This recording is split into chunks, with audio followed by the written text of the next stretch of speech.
perder tiempo, yo soy Arturo Pinto, somos casados, ella es mi señora, y bueno, somos de Formosa los dos. Después viene la presentación. No, te decía que fue todo tan rápido que intentamos hacer preguntas a través de Facebook y algunos chicos que tienen el nombre al lado son los que hicieron las preguntas, por eso si quieren empezar, Agustina con toda la introducción, dice primero y después la primera de las preguntas es Carolina. Carolina, cuando terminas la introducción le das a Carolina. Primero queríamos agradecerle estar con nosotros tan temprano. Estamos investigando la muerte de Angelelli, para la materia que se llama Metodología de la Investigación. Desde hace 5 años en esta materia se viene trabajando la temática de sacerdotes comprometidos con el pueblo asesinado. Un poquito más despacio. Un poquitito más despacio para que se entienda. Dale. Desde hace 5 años en esta materia se viene trabajando la temática de sacerdotes comprometidos con el pueblo asesinados y desaparecidos por la dictadura cívico-militar argentina de 1976 a 1983. Entre otros, investigamos la desaparición de Carlos Bustos y a través de la misma se logró colocar una baldosa en la puerta de la iglesia de Pompeya y ubicar su imagen en el ex centro clandestino de detención Club Atlético en Barracas, debajo de la autopista en Paso Colón. Hace 2 años investigamos a Carlos de Dios Murias, casualmente ordenado sacerdote en la iglesia de las Gracias en 1972 con Angelelli. Hoy nos convoca este sacerdote que luchó por su pueblo de La Rioja hasta su muerte. Tenemos algunas preguntas para hacerle. Queremos saber primero, ¿cómo se despertó su vocación sacerdotal y de qué manera llegó a ser la mano derecha de Angelelli?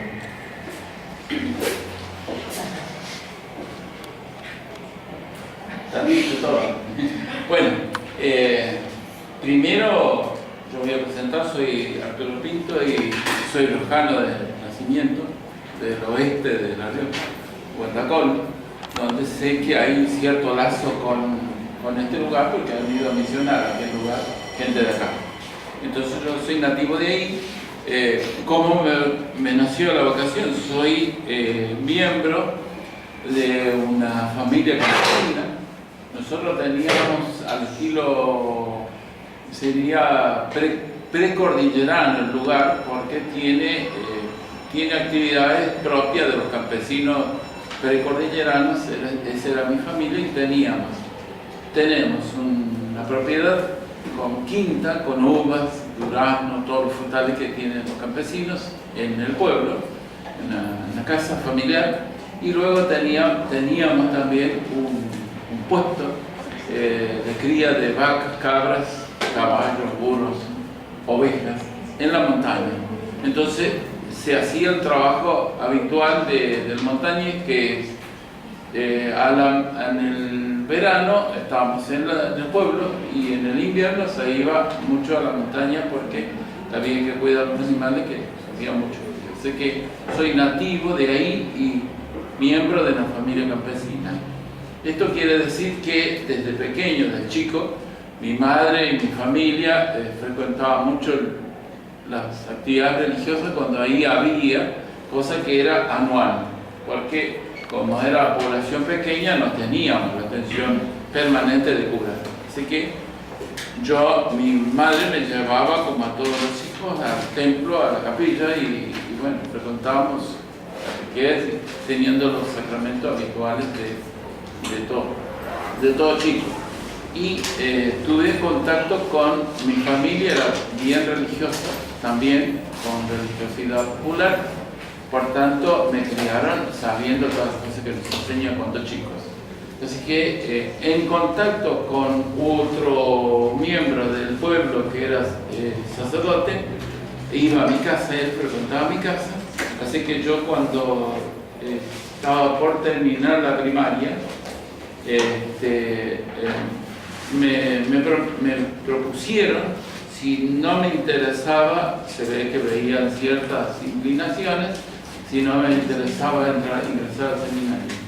De que yo dije que sí, teniendo 12 años para 13, y el seminario, el estudiantado estaba en Córdoba, en Jesús María, así que viajé con mi padre hasta la capital, de la capital a Jesús María, y terminé los estudios con la primaria, la secundaria en sumaría luego en la ciudad de Córdoba, la Facultad de Filosofía y Teología, que está en el Seminario Mayor de Córdoba. Así que yo seguí naturalmente y normalmente todos mis estudios, y estando en Córdoba, en el ciclo superior de estudios, conocí a Monseñor Angelelli, porque casualmente Monseñor Angelelli era párroco de una parroquia Cristo Obrero en Córdoba, y luego el obispo, el arzobispo era Monseñor Castellano, y designa al Papa, lo consagra, lo nombra obispo a Angelelli, y él es el obispo auxiliar de Córdoba. Así que en esas circunstancias, ya siendo obispo auxiliar, había ciertas dificultades pastorales entre el arzobispo y el obispo, que era Angelelli. Así que siendo con el grado de obispo, de monseñor, lo pone como rector del seminario donde yo terminaba mis estudios. Estoy hablando del 67-68, 1967-68. Así que ese es mi primer contacto directo con Monseñor Angelelli, que fue rector del seminario durante propiamente un año. El último año de mis estudios, o sea, cuando ya está en el cuarto año, el último del ciclo superior de teología, pedimos, mi grupo pidió dejar el seminario siguiendo las clases, por supuesto, y luego irnos a hacer una experiencia pastoral en parroquias. Así que de ahí fuimos distribuidos, todo mi curso, que éramos unos 15, fuimos distribuidos en distintas parroquias que elegimos. Así que esta fue una actividad ya de Monseñor Angelelli muy importante e innovadora, porque no era frecuente que los estudiantes fuéramos, antes de ser consagrado cura, ir a una parroquia. Esta fue la primera actividad pastoral directa. Yo me recibí en el finales del 68, 1968, tengo 77 años hoy, así que por eso, y me recibí en el 1968. Casualmente, cuando yo termino los estudios en 68, en agosto del 1968, designa al Papa Pablo VI, designa a Monseñor Angelelli obispo de la Rioja. 1968, agosto de 1968, esto está en todos los documentos, es designado por el Papa obispo de la Rioja, diocesano. Cuando yo termino en el 68, en enero del 69, me consagra sacerdote el obispo Angelelli. ¿Quiere ser uno de los primeros? Sí, el primero consagrado sacerdote por el obispo recién nombrado en el 60. Sí. Disculpe, ¿en qué año? 1969. 1969. En enero, el 6 de enero de 1969, esta fecha tiene que ver con los Reyes Magos.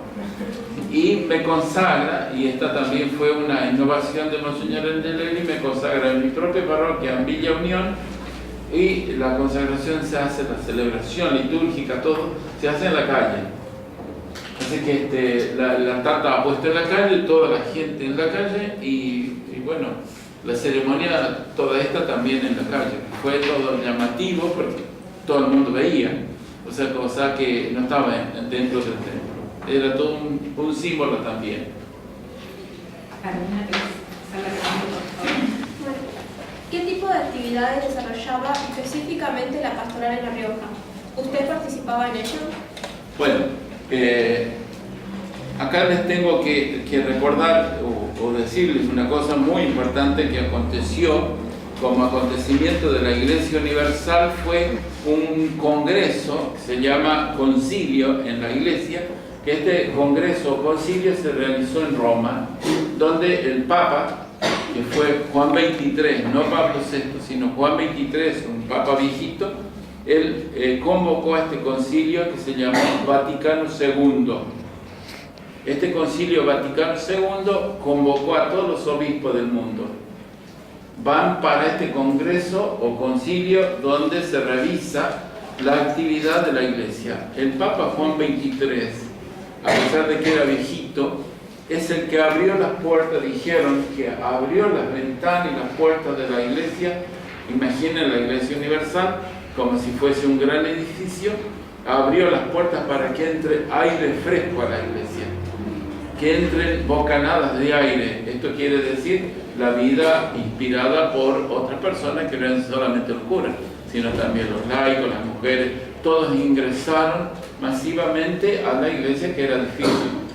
Entonces, este concilio, congreso, dio pautas pastorales para el manejo de las diócesis. Ustedes imaginen que de ahí Angelelli participó en ese congreso como uno de los obispos jóvenes, y conformó con algunos otros obispos, incluso argentinos, un grupo muy decisivo para el tema doctrinario del Concilio Vaticano II, porque de ahí salieron ciertas pautas que modificó la actuación pastoral de las diócesis, porque de ahí todas esas directivas se desparramaron por el mundo como directivas pastorales del Vaticano, asumidas por los obispos. Principalmente, por ejemplo, una orientación pastoral fue asumir la tradición y presencia del pueblo en la iglesia.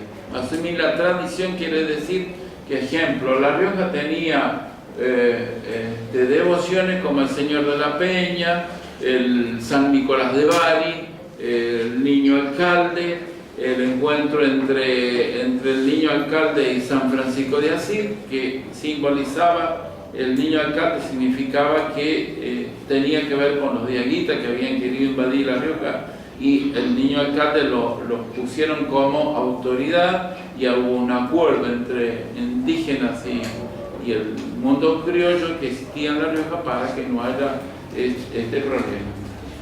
Otra cosa, otra pauta fue compromiso, dar testimonio con la vida. O sea, la orientación pastoral de la diócesis era a los sacerdotes y a los obispos y a los cristianos que den compromiso con su vida. Es decir, que si yo digo ser religioso, no puedo negar con otras acciones, ejemplo de corrupción, de mentira, de injusticia, porque eso va en contra de un compromiso de vida.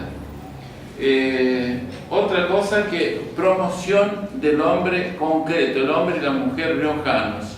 Entonces Monseñor Angelelli, con el 68, llegó a La Rioja, dijo: les acaba de llegar un hombre de tierra adentro que se quiere comprometer con el pueblo riojano, identificarse con el pueblo, asumir las tradiciones, las riquezas, las dificultades de La Rioja. Entonces él dijo: yo quiero asemejarme, igualarme, ser igual que un riojano más.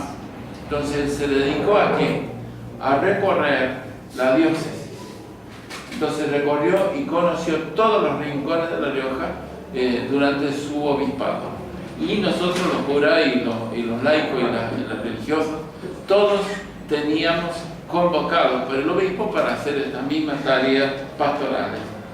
Después, una opción preferencial por pobres, orientación pastoral también, y asumida por La Rioja, por la diócesis.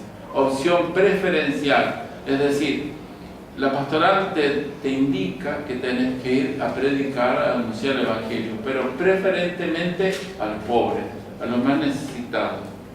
Una opción por una iglesia misionera, decía el obispo también. Una iglesia misionera que no esté encerrada en el templo, sino que salga, como hacen los misioneros de acá, salgan a andar por los pueblos viendo qué es lo que le pasa a la gente. Y abierta a todos. ¿Por qué? Porque la iglesia también tiene el riesgo de que solamente se dedica a los que le van, a los que están, y no, incluso el que tienen duda que vaya a ser cristiano, le cierran las puertas. Muchas actitudes de los cristianos son estas. Así que nosotros, todos los que estábamos en la pastoral diocesana, asumimos esta tarea. ¿Y cómo hacíamos? El obispo Monseñor Angelelli, cuando llega a La Rioja, dice, bueno, convocó a todos los curas, a todas las monjas, a todos los cristianos de organizaciones como cofradías, organizaciones de base, a todos los convocó para que dejaran sus actividades por un día o dos y nos congregamos en la catedral, en la iglesia central de La Rioja, para estudiar. Y nos hicimos la siguiente pregunta: Iglesia riojana, ¿qué dice de ti misma y cuál es tu misión? Esta fue la gran pregunta. ¿Qué dice de ti misma y cuál es tu misión? Entonces, a partir de esto, después, posteriormente a esto, el método para trabajar fue a través de jornadas diocesanas de pastoral. La diócesis se dividió en 4 zonas para el trabajo pastoral, para responder a esta: ¿qué dice de ti mismo y cuál es tu misión? En jornadas. En la capital, un decanato, una zona. El norte, otro. El oeste, otro. Y los llanos, 4 zonas bien definidas. Capital, norte, oeste. Capital, norte, oeste y los llanos. Los llanos de La Rioja, que son muy especiales. Arrancamos por los llanos de La Rioja. Y entonces, ¿cuáles eran las observaciones que se hacían? Como en las jornadas pastorales asistían laicos, mujeres y hombres del lugar, ellos iban con sus problemas. Entonces, el principal problema que salió en los llanos es la falta de agua. Porque la zona de La Rioja, de los llanos de La Rioja, son secos, son áridos, y entonces el gran principal problema de los llanistas es falta de agua. Entonces tomaban agua turbia, agua con bicho, todo eso, y Angelelli, después de las jornadas, salían unos documentos que empezaron a molestar a los que sostenían, a los que eran dueños de la política en La Rioja. Les empezó a molestar que el obispo, y que los curas, y que los cristianos, y que los laicos, y que la mujer, y que la monja dijeran, criticaran acerca de la situación de la falta de agua, del abuso del poder del agua, de la distribución de agua que estaba en manos pocas. Entonces empezaron a decir, ¿por qué los curas y las monjas y el obispo no se dedica a enseñar catequesis y hacer misa y dejar de andar diciendo del agua, porque eso no es tema de él?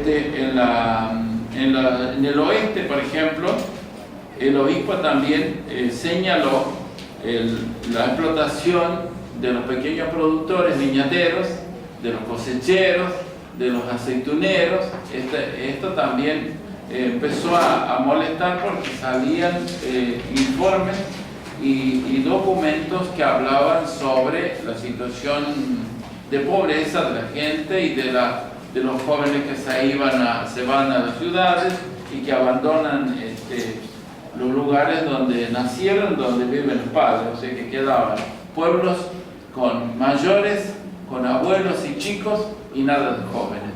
Entonces, esta también era una temática muy importante asumida por el obispo y dicha en los documentos públicos de la iglesia. O sea que a partir de estas jornadas empezó a haber una cierta resistencia contra de la pastoral diocesana, y empezaron a criticar al obispo diciendo que tenía que meterse en la sacristía, que no se tenía que meter a hablar de cooperativas, que no tenía que andar criticando los bajos salarios o las remuneraciones pocas por los productos de aceituna, de uvas, de distintos trabajos de la gente riojana. Pero como el obispo había dicho, me quiero asemejar a ustedes, entró a luchar por la reivindicación del precio de las aceitunas, criticaba también el abuso de la tenencia del agua. La Rioja es una provincia donde la tierra no se entiende, la propiedad de tierra no se entiende si no es con agua. O sea que vos vas a comprar una hectárea de tierra, tiene que ser con agua. ¿Por qué? Porque es el modo de hacerla producir. A nadie le entregaban o compraba tierra seca. Había que venía siempre con un chorro de agua, porque La Rioja precordillerana cada pueblo tiene una corriente de agua de manantial o de vertiente o de hielo. Así que por eso siempre que hablábamos de agua, hablábamos de tierra, hablábamos también de agua. Bueno, nos vamos como adentrando ya para el testimonio del último día, digamos, que es lo que más queremos, pero ¿qué haces la que sigue? El 18 de julio asesinan en Chamical a Carlos de Dios Murias y a Gabriel Lormil. Una semana después a Pedernera. Angelelli sabía que el próximo iba a ser él. Sin embargo, se propuso investigar las muertes y llegar hasta los culpables. En época de dictadura, ¿no era casi imposible hacer justicia en ese momento donde la policía, hasta el último militar, estaban involucrados no solo en las desapariciones y atentados? ¿Cuál era el plan de Angelelli? Bueno, yo había dicho antes que era frecuente y era común que el obispo nos convocara a encuentros donde dejábamos nuestras actividades pastorales. Los curas dejaban la misa, las monjas dejaban sus actividades que tenían propias, los laicos también y las mujeres también civiles dejaban sus actividades y veníamos a sus encuentros más grandes en la ciudad de La Rioja, donde estaba el obispo. Entonces nos convocó a una asamblea grande que se iba a realizar el domingo 17, se iba a realizar el lunes 18, el lunes siguiente, el domingo 18 de julio de 1976 fue un domingo, así que el lunes teníamos una asamblea con el obispo en la ciudad de La Rioja. Concurrimos a esa asamblea, curas, monjas, venidas de toda la diócesis, y empezamos la reunión tipo 9, como acá. Pasó como una media hora, unos 40 minutos, y los curas de Chamical no llegaban. Así que el obispo mandó a averiguar qué pasaba con los curas que no llegaban, y bueno, la triste noticia fue que ese día domingo anterior, los curas, después de la misa, Carlitos de Dios Muria y Gabriel Longueville, después de celebrar la misa en Chamical, vinieron dos personas a buscarlo, y era como para ir a hacer alguna actividad pastoral, a ver a alguien, y bueno, ellos los siguieron, los acompañaron, eran dos personas que vinieron en un vehículo, y ellos los acompañaron y nunca más volvieron. Y antes de llegar a Chamical, unos 6-7 kilómetros antes, después del otro lado de las vías, que es un terraplén alto, del otro lado de la vía, los encontraron acribillados a Carlos de Dios y a Gabriel. Lo encontraron los de vía y obra del ferrocarril, que estaban sus cuerpos tirados, mutilados, torturados y muertos ahí. Así que esto que yo quiero decirles a ustedes que a partir de cierto momento que yo decía que empezó a haber oposición, no solamente fue una oposición de decir que los curas vuelvan a la sacristía o que se dediquen a hacer catequesis, sino que empezaron amenazas telefónicas, amenazas por diarios, amenazas personales telefónicas al obispo, a todos nosotros, recorridas. Recuerden que después del golpe de Estado había unas fuerzas conjuntas, las fuerzas del Estado, conjuntas, operaban en toda la diócesis, en toda la provincia, recorriendo y se llevaban presos, así como si ustedes estuvieran, por ejemplo, en un grupo parroquial de actividades de la parroquia, llegaban de pronto los militares y te hacían salir con las manos arriba y te llevaban en unos vehículos para averiguaciones. Muchas veces te jodían nomás porque te llevaban, te molestaban, te hacían declarar y a la tarde volvías, te traían a tu casa otra vez. Otras veces los dejaban detenidos, los más grandes. Así que así pasó que estas amenazas estaban programadas, estaban anunciadas como amedrentamiento porque querían que el obispo se retire. Entonces, estas amenazas significaban amenaza que le iban a matar a algún cura, amenaza que iba a matar a alguna monja o laico, y también a él. Entonces nosotros preocupados, porque esto, cuando yo hablé de las zonas, yo era el vicario de la zona norte, uno de los decanatos, yo era el coordinador de la zona norte con asiento en Aymogasta, que es una ciudad. Estas personas, los 4 vicarios de las zonas pastorales, nos reuníamos más cercanos al obispo, nos reuníamos para aconsejarnos.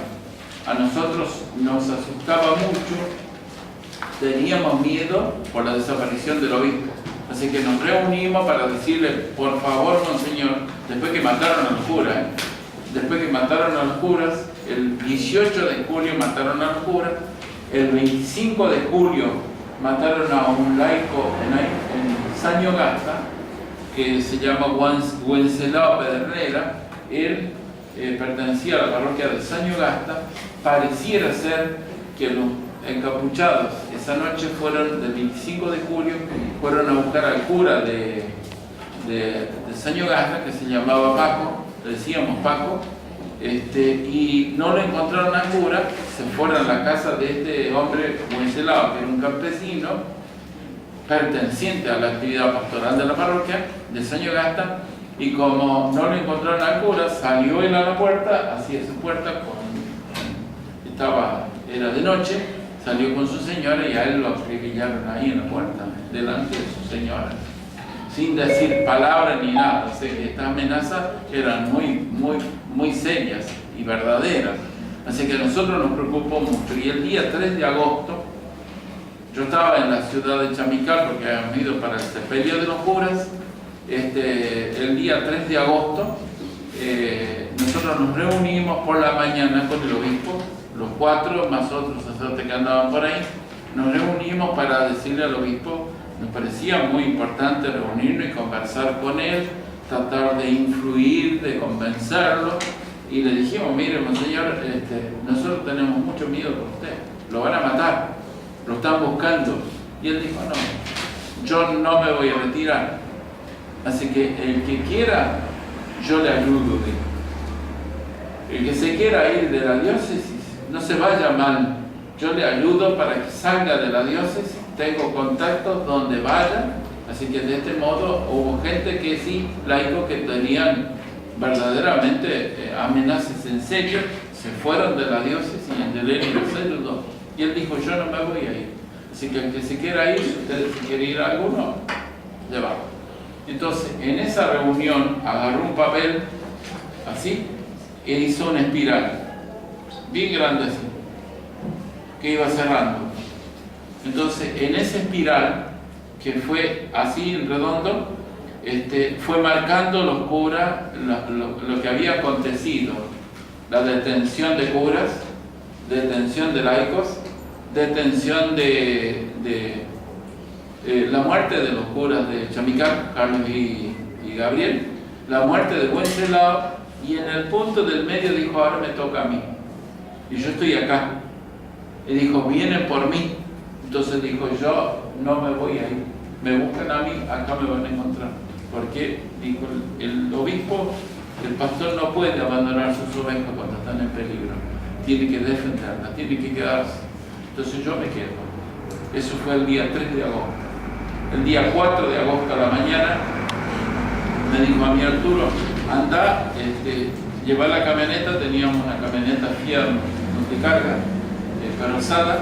Me dijo, lleva la camioneta, prepararla para el viaje, porque ya se había decidido en esa reunión que yo lo acompañaba, que tengan en cuenta que está Chamical acá, la capital ahí, y al norte está Aymogasta. Así que de pasada yo me iba para Aymogasta. Así que me dijo que me quiere acompañar, le dije, yo voy con usted. Así que nos fuimos juntos y él me dijo, mira, anda y con la camioneta prepara todo, carga combustible, controla el aire de las ruedas, todo lo necesario para viajar. Así que el día 4, eso fue a la mañana, hice todo eso. El día 4 al mediodía almorzamos, la parroquia está casi, por el medio se cruza, como es acá, y de aquel lado estaba la casa de las monjas, así que ahí fuimos a almorzar, almorzamos junto con las monjas, otro cura que estaba ahí también de la parroquia, y después del almuerzo, como a las 2:30 pasadas, seguramente, de la tarde, del día 4, nos fuimos, viajamos, y decidimos salir por una calle, no la principal, porque Chamical es una ciudad que está más o menos ubicada así, salimos por la calle así, entonces cuando vos salís a la ruta 38 que va así, ahí al frente está las instalaciones del CELPA, que es la base aérea de aeronáutica, los militares. En la base aérea de militar siempre había vigilancia, y ellos nos tenían bastante vigilados nosotros, a los curas. Entonces sabían de todos nuestros movimientos, porque había pesquisa, nosotros sabíamos eso perfectamente, porque los notábamos en las celebraciones que estaban siempre presentes los milicos. Así que ese día dijo Angelelli, vamos a salir por una calle principal, en lugar de salir a la ruta, doblar para allá, fuimos a una calle anterior y salimos lo mismo más adelante a la ruta 38 que va hacia La Rioja, y para acá va a Córdoba y para allá a La Rioja, sin necesidad de verle la cara a los milicos. Así que salimos por una calle principal y nos fuimos. Verdaderamente nosotros no nos preocupamos de ver quién venía atrás. Sinceramente, yo ni el obispo se imaginó que nos seguía alguien, no nos imaginamos. Chamical está a 32 kilómetros de Punta de los Llanos, que es el pueblo próximo, así que viajábamos, manejaba el obispo, su camioneta manejaba él, a no ser que tuviera alguna dificultad, siempre manejó él, así que yo desmiento versiones que dicen que yo manejaba. Yo no manejaba, yo iba de acompañante, incluso se llevaba mate, así que íbamos tranquilamente conversando. Ustedes tengan en cuenta que la ruta va así, derecho para el norte, y cuando llega a Punta de los Llanos, que es un pueblo pequeño, acá en esta parte así terminan las montañas de los llanos, terminan, y con montañas serranas, precordilleranas, vienen en bajada, vienen más alta, más baja, hasta que termina en nada. Ahí aprovecharon para que doble la ruta 38 hacia la Rioja. En esas como hondonadas así, es muy propicio para no ver para atrás. Así que nosotros cuando llegamos a Punta de los Llanos empezamos a tomar una gran curva así. Entonces, cuando da la baja, termina esa hondanada, la ruta hace así, y ya ves a 30 kilómetros a Paquía, que es el próximo pueblo. O sea, Chamical, Punta del Llano, Paquía. Entonces, cuando vos das vista a Paquía, tenés una gran recta, pero antes tuviste una curva muy pronunciada así, con hondanada. Nosotros, yo no lo vi, nosotros suponemos que alguien de pronto apareció, porque de pronto la camioneta de nosotros iba así, de pronto acá nos alcanzó otro vehículo atrás. Cuando estaba más o menos parejo, nos cerró el camino así, y entonces ahí se produjo como una encerrona, digamos, y fue como un gran, yo recuerdo, como una gran explosión, como un reventón, una cosa así, y de ahí yo tuve inconsciencia hasta el día siguiente cuando salía del hospital de Chamical. Yo no me enteré que Monseñor Angelelli había muerto ahí. Me enteré posteriormente que sí, ese fue un vuelco fatal seguido de la muerte del obispo. El obispo era grande, más grande que yo, físico, más alto, incluso más corpulento que yo, así que no puede haber pasado por el vidrio de la camioneta. tampoco la camioneta se abrió, se abrieron las puertas. Entonces yo, por dichos posteriores, pero no lo vi, por dichos posteriores, se piensa, se llegó a la conclusión que Angelelli, esto fue un atentado, ciertamente fue un atentado, que estaba cantado, porque Angelelli mismo lo sabía, nosotros también lo sabíamos y lo teníamos. Entonces la carátula de la muerte de Angelelli fue un atentado fríamente preparado, ejecutado y esperado por la víctima. Y que nosotros, yo sobreviví, gracias a Dios, estoy con ustedes acá contando, pero ciertamente me podría haber muerto. Se ve que no tuvieron tiempo o no interesaba, porque a lo mejor lo que importaba era que desaparezca el obispo. Así que yo me salvé y acá estoy con ustedes contándoles esto. Y creo que por eso soy el testigo válido e importante, porque esto se llevó a juicio y ustedes sabrán que se sentenció y se llegó a la conclusión, el juez llegó a la conclusión y hubo sentencia de que fue un atentado. Angelelli lo mataron, pero el mismo 4 de agosto la gente de La Rioja, los riojanos dijeron, lo mataron. Y esto no se equivocó la gente, lo mataron. Así que esto fue un atentado previamente, fríamente preparado y ejecutado, y que, bueno, la sentencia dice que fue un atentado y que fue uno más de los muchos que sucedieron en aquellos tiempos, y que los ejecutores, los que pensaron en el atentado, están presos. Entonces esto es como documentos públicos, no voy a abundar en esto, pero sí estoy abierto a que el que quiera preguntar, pregunte.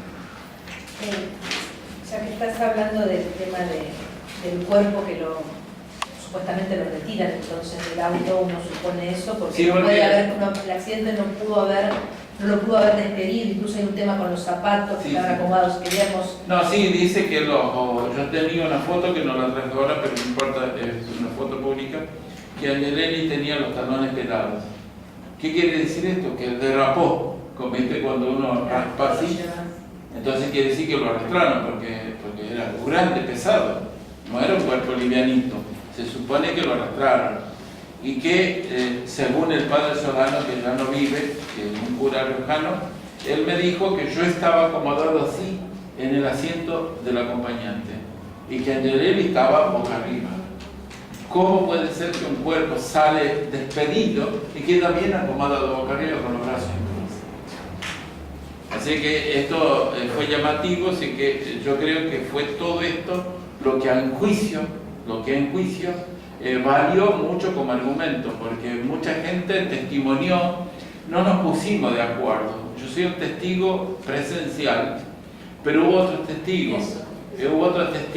Hubo unos chicos que venían en un caballo, que nos vieron pasar en la camioneta, que vieron que el obispo manejaba. Hubo otro vehículo que dicen que llegó. Cuando yo vivía en Imagasta, este vehículo que llegó fue a verme un muchacho que es de Cruz del Eje, Córdoba, y él me dijo, mira Arturo, te vengo a ver. A mí decía, padre, lo vengo a ver, a saludarlo, a darle un abrazo.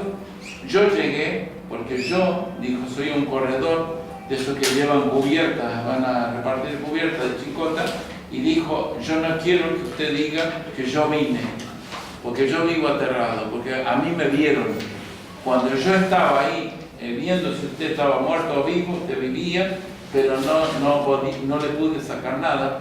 Lo único que usted decía, lo mataron. Este muchacho me dijo, yo llegué, estuve un ratito, cuando vi que aparecía gente, unos vehículos, yo rajé, dijo, de ahí. Y no quiero que usted diga nada, que yo lo vine a ver, lo vine a abrazar, pero el obispo lo mataron, dijo. Y lo ejecutaron antes. También, por ejemplo, el ambulanciero testimonió a favor del ambulanciero, que ya también murió, testimonió a favor de que él los quiso auxiliar y fue impedido por personas que estaban ahí. En el momento en que se produce, ¿a qué hora fue aproximadamente el accidente? A las 3 de la tarde. Sí. ¿Y cuándo los viene a ¿Quién da la orden de la ambulancia? ¿Quién llama? ¿La misma policía? No, dicen que inmediatamente la policía de Chamical se personó, supongo, y que hicieron un cerco y no permitieron a nadie. Así que estuvo 4 horas tirado el cuerpo de Yaleli. Así que no lo retiraron. Ay, quería saber si se sabe cómo lo mataron, si lo ahogaron. Hay una versión de un disparo. No, pareciera ser por No, los peritajes. Ahí valen los peritajes. Está bien la pregunta. Ahí valen los peritajes porque dicen que Angelelli tenía fractura de costillas. Pero aparte de eso tenía un golpe en la nuca. Y esto lo constataron. Acá está mi señora, que ella estuvo en el sepelio, que fue en la ciudad de La Rioja, y dicen, una monjita de La Rioja, que de curiosa se acercó al cuerpo porque no se podía mucho, pero dice que se acercó y le tocó el cráneo y lo tenía hundido. Esto dicen, según los peritajes, que él habría sufrido un golpe con algo duro, que le reventó la cabeza. Hay toda una historia acerca también de la sangre derramada en el lugar. Sí. Y muchas, creo que hay personas que tomaron parte de esa sangre. Antonio Pujanet, sí. Antonio Pujanet nos repartió después unas reliquias con un poquito de sangre de Angelelli. Sí. Bueno, porque ya algunas preguntas ya están. Agustina, ¿querés hacer la número 5? Porque la 4 la 4 era que nos relate el último día que hablaban cuando estaban en el trayecto. La 5 la hizo ella. ¿Qué ocurrió con los documentos que llevaban en el auto? Monseñor Angelelli, durante yo mencioné eso, que habíamos ido para acompañar a la ciudad de Chamical, a la gente, por la muerte de los curas, el asesinato de los curas. Durante esos días, el primer día no vino a los pocos días de empezar el novenario, que son 9 noches de misa y celebración.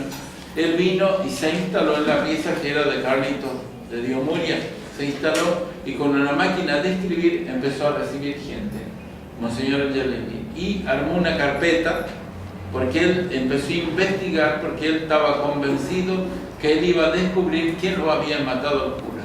Entonces él empezó a recibir testimonios de vecinos, de personas que a nadie de nosotros nos contó quiénes eran. Era reservadísimo, secreto todo. Y él con eso armó una carpeta que hizo 2 copias. Como era máquina, hizo 2 copias y él decía que esa carpeta, que nosotros la vimos, no vimos el contenido, que es lo que él había anotado, no vimos, pero sí vimos la carpeta y él había preparado 2 copias, una para la Nunciatura, que es la autoridad máxima del Vaticano acá en Argentina, y otra directamente para mandarle al Papa. Esas 2 carpetas, 2 copias las había preparado y como la camioneta tenía el asiento que se bate así entero, batimos el asiento y puso atrás la carpeta esa. Esa carpeta, como varias otras cosas, como un libro, cuaderno de campo que yo tenía, nos desaparecieron y nunca más las recuperamos. Sé que eso es un documento, pero Angelelli, que no era nada tonto, había mandado por secreto una copia. Así que se ve que hubo una tercera copia y él, imaginando que nos podía pasar, te imaginas que hasta eso pensó que podía ocurrir, así que él estaba convencido que podía pasar. Entonces él hizo la tercera copia que la mandó por la mano de alguien, un chasqui. Ustedes vieron que los chasquis eran que llevaban documentos en mano que no lo tocaba nadie. Entonces ese documento él lo mandó por otro lado al Vaticano. Y ese documento, que es copia fiel, firmada por él, es el que obra en el Vaticano. Así que fue muy contundente porque durante el juicio llegó de Roma, ya estando el obispo Colombo, que está ahora en La Rioja, llegó ese testimonio. Hay Bergoglio y Papa, todo a favor, digamos, para la investigación. Llegó al juicio que se estaba realizando en la ciudad de La Rioja. En una de las sesiones de juicio llegó el testimonio ese que Angelelli había mandado, llegó para corroborar, y eso fue el broche de oro para sentenciar el atentado. Nunca se supo quién fue. Sí, Sí, hay no, lo que no se supo tiene razón. No. Lo que no Ella está se, siguiendo el tiempo. lo que no supo, lo que no se sabe, quién es el que golpeó. Pero sí se sabe los ejecutores. Igual que pasó con los curas de Chamical, aparecieron dos tipos de traje, muy pintones. Apareció, pero nunca se supo quiénes eran. Estaban contratados. Y con lo de Angelelli suponemos nosotros que pasó lo mismo. O sea que los ejecutores son unos pagados y los que piensan son otros. Los que están presos son los que pensaron. O sea que son mediatos e inmediatos. Bueno, Agustina. Usted formó parte del juicio. De hecho, su testimonio se cambió la carátula. De accidente a atentado. ¿Qué relación tuvo en el mismo el hermano de Carlos Menem, Amado Menem? ¿Cómo?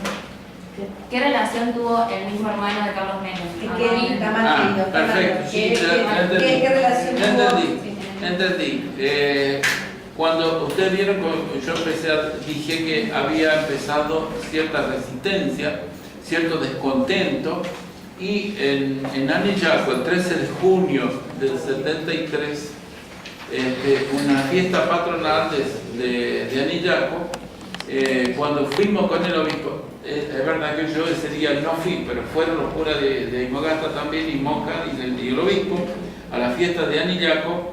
En esa oportunidad, un grupo que se denominó Cruzados de la Fe, lo expulsaron al obispo, lo apedrearon. En la fiesta patronal, siendo el obispo, lo apedrearon. Y entre ese grupo estaba el hermano del gobernador riojano, de Carlos Menem. Se llama Amado Menem. Él estaba metido en el grupo ese, que eran 13. Y el obispo, usando un recurso, sancionó con un documento a esas personas que atentaron contra él. Los sancionó con un entredicho canónico que se llama, que es una regla jurídica del Vaticano. Sancionó. ¿Y eso qué significa? Que no podían asistir a misa, que no podían comulgar,